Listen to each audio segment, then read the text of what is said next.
Sosok Ibtu Rahmat, bapak asuh 92 anak yatim tutup usia, sempat jadi tukang ojek. Ibtu Rahmat Tri Marwoto yang meninggal dunia pada Rabu 8 Februari 2023, yang dikenang sebagai polisi dan bapak asuh 92 anak. Ibtu Rahmat mengembuskan napas terakhir di Rumah Sakit Paru Dukus Madiun. Ia meninggalkan seorang istri dan 3 anak kandung. Untuk lebih jelasnya, berikut profil Tri Ibtu Rahmat. Sosok Ibtu Rahmat Tri Marwoto, anggota Brimob Polda Jatim yang sempat viral karena aksi humanisnya. Ia pernah viral di tahun 2017 lantaran mengasuh 79 anak yatim dan kurang mampu. Ia merupakan anggota Detasmen C Pelopor Satuan Brimob Polda Jawa Timur.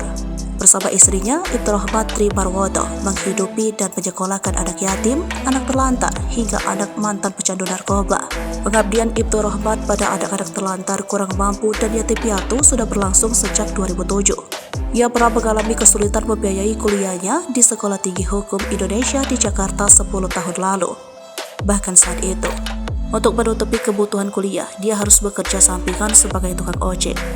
Pengalaman pahit itu membuat Rahmat berjuang tak hanya membiayai sekolah, tapi juga kebutuhan hidup anak-anak asuhnya. Perjuangan yang dilakukan Rahmat itu berlangsung selama lebih dari 10 tahun.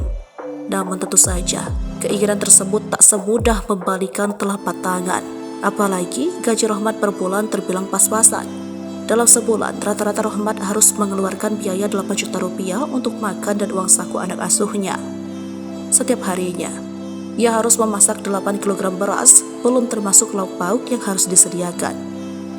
Untuk itulah Rahmat bersama istrinya membuka aneka usaha. Usaha yang dibuka yaitu perkebunan, toko kelontong, dan toko buah. Atas perjuangan yang luar biasa, ia mendapatkan penghargaan dari program televisi Kick and Harris di bidang sosial pendidikan. Selain itu, Rahmat juga sering diundang wawancara di televisi. Terakhir tanggal 16 November 2017, bertepatan dengan Hari Brimob, Rahmat didaulat hadir pada acara hitam putih di Trans TV.